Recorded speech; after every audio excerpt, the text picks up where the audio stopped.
I like this question because it allows you to test whether you understand the meaning of the derivative in the specific context of position and velocity,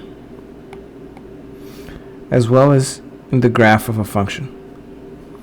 So to start it up, you have to understand that if s equals t represents s equals f of t represents the position of the object, then the derivative is the velocity. So just think about it, right? The derivative is the rate of change of position of the function f. What's the rate of change of position? How fast is position changing? That's velocity, that's speed. So that's the intuitive argument we need to use to solve this problem. And secondly, the other thing we know about derivatives is that they're equal to the slope of the tangent line at that point. So what does that mean? So I'd like to start off these problems by drawing a graph exactly underneath the one below. So that way, maybe I'll make my pen a little thinner. That way, I can put the x values, in this case t values, on the exact same place they are for the other one. That helps, in my opinion. That's 4, that's 5. So I just like to trace them up like that. I'll leave those like that for now. Maybe I'll remove them later, maybe I'll not. Just think about this. At which points, that's my starting point always, that's what I like to ask first. At which points of this graph is the derivative 0? So this is the distance, or position, I should say. So let me phrase that differently. This is position, s equals f of t. This will be velocity, v equals f prime of t. So at which point is the derivative 0 on the original graph? Here, the tangent line is horizontal. This is a max. Here, the tangent line is horizontal. Here, the tangent line is horizontal. At these 3 points, the tangent line being horizontal means the slope of the tangent line equals 0, and therefore the derivative is 0. Since the derivative is velocity, then the velocity is 0. So my velocity, v of 1, right from that graph, v of 1 is 0, v of 3 is 0, and v of 4 is 0. So v of 3 is 0, v of 4 is 0. Okay, cool. Now let's understand what happens in between. Now, this function, in this interval, before velocity is going up, you see that? Velocity, let me repeat myself. Position is going up. This guy started at position 0, but eventually reached position 1 or 2, doesn't matter what that is, but this guy moved up in the position. So if position grew, that means at some point this was positive. So this came from the positive axis. But starting at 1, position starts to go down all the way until 3. What does that mean? Position is negative here. So the graph of velocity is below the x-axis. So velocity is negative is what I'm trying to say, right? Because we're moving, say, from s equals 1 to, s equals minus 2, that means your velocity is negative because your position is going down, right? You're moving in the opposite direction you were before. So v is negative, and that's translated by the graph of velocity being underneath the t-axis or the x-axis. Now change behavior again after 3, starts to go up from 3 to 4. So it should be positive here. And after 4, we're going down again. So that's going to stay negative. And that's going to stay negative forever because you can see this function is getting more and more steep. The one thing that I'm not completely sure about, if you really zoom in, is that near 0 you can tell that the slopes of the tangent lines are getting more and more close to 0, closer and closer to 0. So here, this is growing fast. But here, this is not growing so fast, right? This is getting close to becoming horizontal. It's not horizontal, or maybe it is, I don't know. But what I think also is that this doesn't go up indefinitely, that it eventually turns back down. But I can't be sure about that without zooming closer into the graph. I'm happy with the way things look right now. And I'm sure that if I'm given an option to choose between graphs, I can use this information that I have right now to decide which graph fits the bill better. Now, secondly, I think this is fine. Now, let's answer the questions. Assume the velocity of the object is 0 when t equals 0. Okay, so that answers our question. We're back to 0 when t equals 0. So here, the tangent line is horizontal as well. They told us that, which is great, because I didn't know that for sure. For what other values of t is the velocity of the object 0? So that means the answer for A is right here, and that's because I'll write that at t equals 1, 3, and 4. F of t has horizontal tangent lines. That explains it properly in writing, I think. Then B, we ask, when is the object moving in the positive direction, and when is it moving in the negative direction?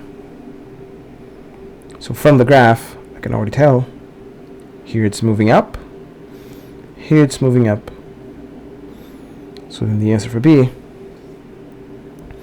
is, first of all, in the interval 0 to 1, it's moving in the positive direction, and in the interval 3 to 4. C is asking, okay, so that was just for the positive direction.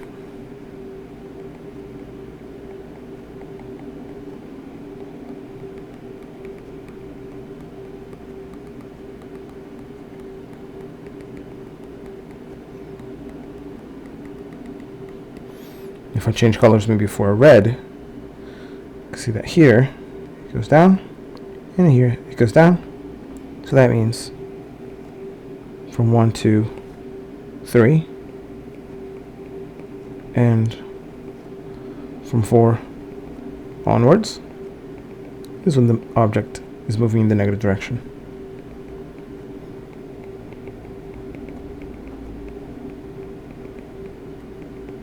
Using red just to emphasize the fact that this is negative velocity, so position's going down.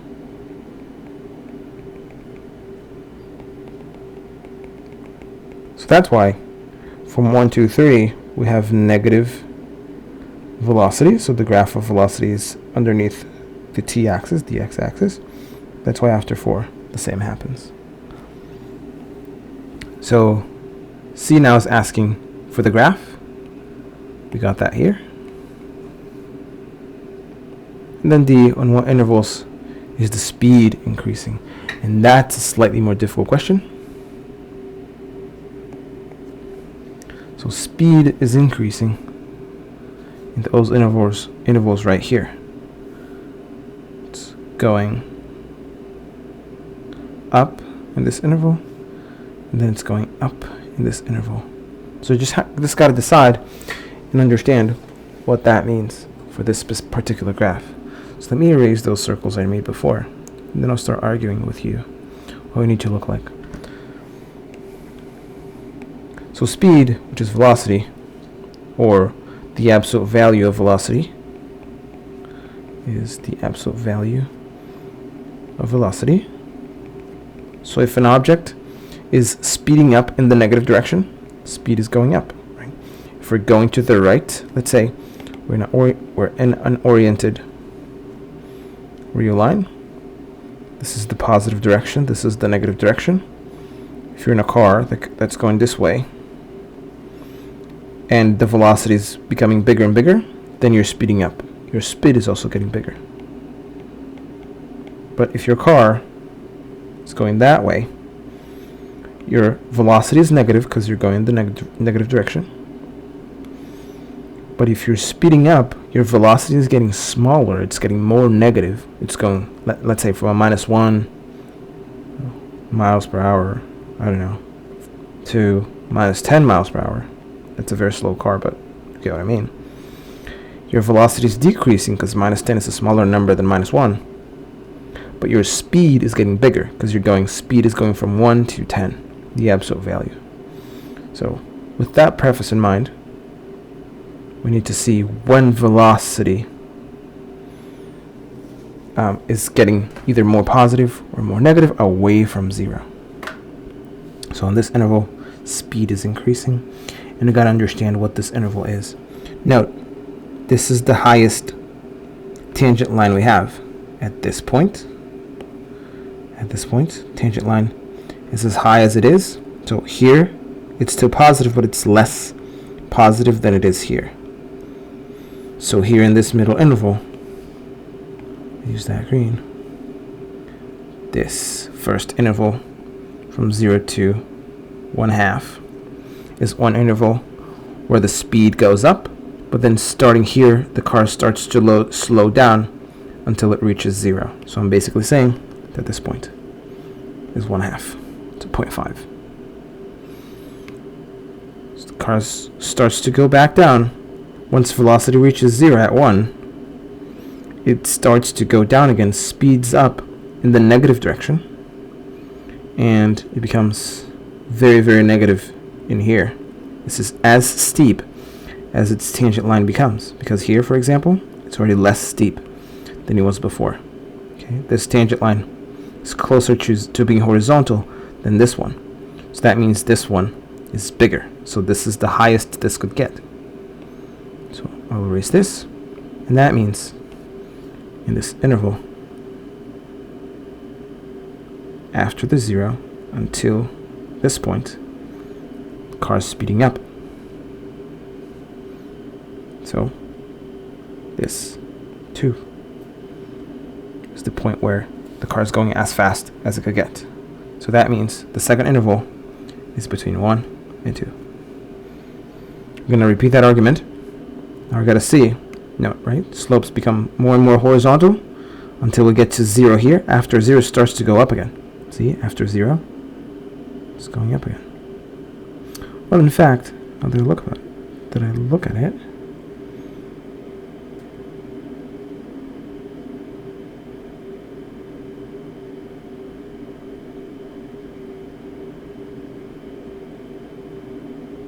You understand that for a second? Yes, I think so. This is the furthest away point. And then here, velocity is becoming less negative. So velocity is becoming closer to 0. So from a very negative value, it's becoming closer to 0. So that's correct. But then starting here, it goes away from 0. So its absolute value becomes bigger again. After 3, velocity here is 0. Then the car starts to speed up until this point, when the tangent is as steep as it could possibly be. So this point in the middle here is another higher point. This is another graph where you could do from 3 to this point. So 3 to 3.5 is another interval. And then finally, at 4, it seems as though this is going to get steeper and steeper as we go. It's going to start falling faster and faster. So after 4, this is going to start going down forever and become more and more steep. So these are the 4 intervals at which speed is getting bigger. So I understand this may be a little confusing. So maybe in the second graph it's easier to see. Just think about it. The second graph is already velocity. So to get speed, here's another way to see that. To get speed, since speed is the absolute value of velocity, I can graph speed underneath that. And I know that when I graph the absolute value of something, all that happens is that whatever is below gets reflected upwards. So this is t. No, this is speed, which is absolute value v, absolute value f prime of t. So my graph will be like this, but then when it gets to 1, it's going to do that. At 3, it stays the same way from 3 to 4. So this is 1, 3, this is 2, and this is 4. And at 4, it gets reflected upwards. So this gets reflected upward because I'm taking the absolute value, removing the negative sign out of this. So the new graph is this. So now that I want to see when is this increasing, that's easier to see. Here it's increasing, here it's increasing, here it's increasing, and here it's increasing. So then I can get the same values as before, assuming that the highest points happen in between. So then the intervals are 0 to 0.5, 1 to 2, 3 to 3.5, and 4 to plus infinity. I hope this was helpful. I hope I was able to explain that properly.